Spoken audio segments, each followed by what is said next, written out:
Sobat Cuan, selamat datang di podcast KSPM UTM. Nah sebelumnya bagaimana nih kabar calon-calon investor muda yang lagi nonton nih? Baik-baik aja kan? Harus dong. Oh iya teman-teman, hari ini kita akan membahas seputar dunia investasi dan keuangan loh. BTW denger-denger nih ya, investasi adalah cara kita untuk menstabilkan kondisi keuangan kita loh, terutama kita sebagai generasi muda untuk memulai berinvestasi. Tapi masih banyak nih ternyata yang belum paham mengenai investasi di pasar modal. Nah, tapi jangan khawatir, ada yang menarik nih di KSPM UTM.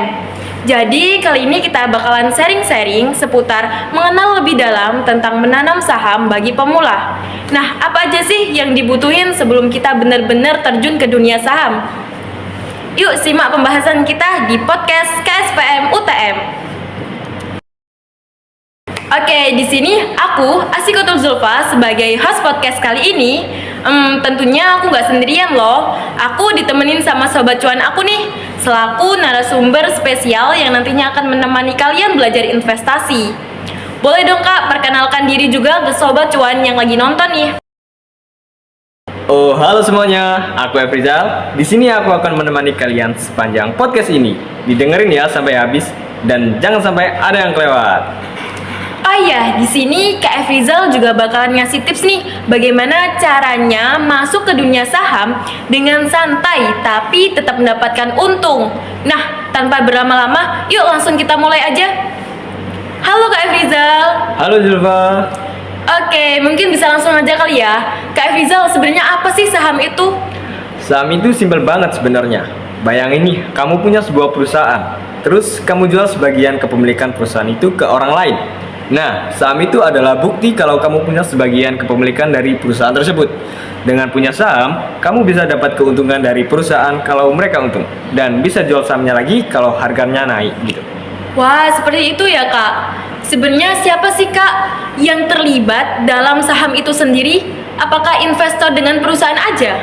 Atau ada pihak lain nih yang terlibat dalam transaksi jual beli saham itu sendiri Kak? Ya baik, Sobat Cuan, jadi siapa aja sih yang terlibat? Tentunya yang pertama yaitu investor. Apa sih investor itu? Investor yaitu orang yang ingin menginvestasikan modalnya dengan tujuan untuk mendapatkan keuntungan. Yang kedua, perusahaan efek, yang biasanya disebut dengan broker. Atau ada juga trader. Kemudian ada juga spekulan. Wah, oke. Oh iya, tadi ada kata menarik nih, spekulan. Mungkin bisa dijelasin nih, apa sih Kak spekulan itu?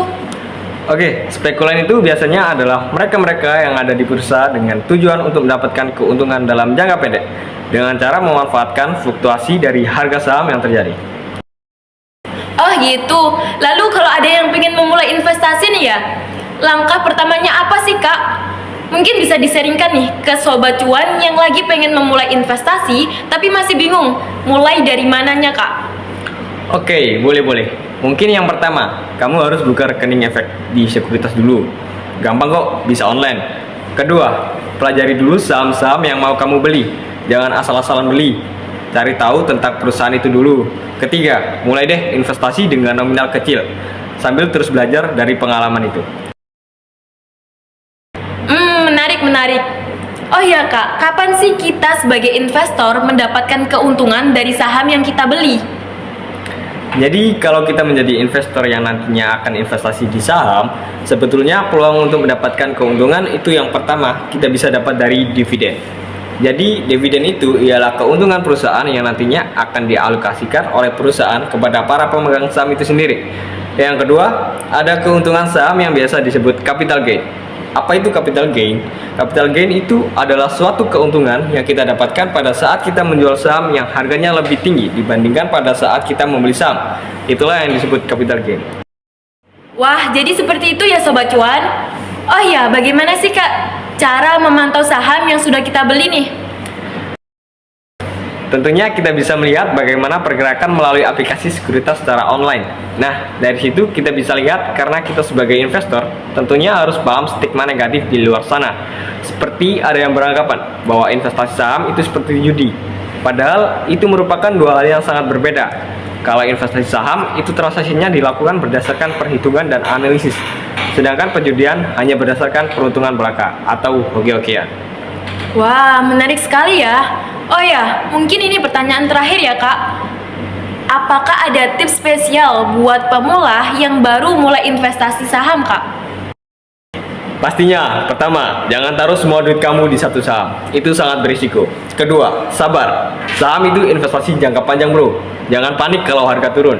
Ketiga, terus belajar dan update info terbaru tentang pasar modal. Ikutin akun-akun keuangan di sosmed, baca berita, ikut seminar atau workshop, dan kalau bisa, yuk join bareng kita di KSPM FEB UTM. Oke, terima kasih banyak nih Kak Efrizal buat semua tips dan informasinya ya. Buat teman-teman yang baru mulai investasi, semoga obrolan ini bisa membantu kalian lebih paham dan semangat buat terjun ke dunia investasi saham ya. Jangan lupa untuk terus belajar dan investasi dengan bijak. Saya Asikotur Zulfa Dan saya Efrizal, pamit undur diri. Sampai jumpa di episode berikutnya.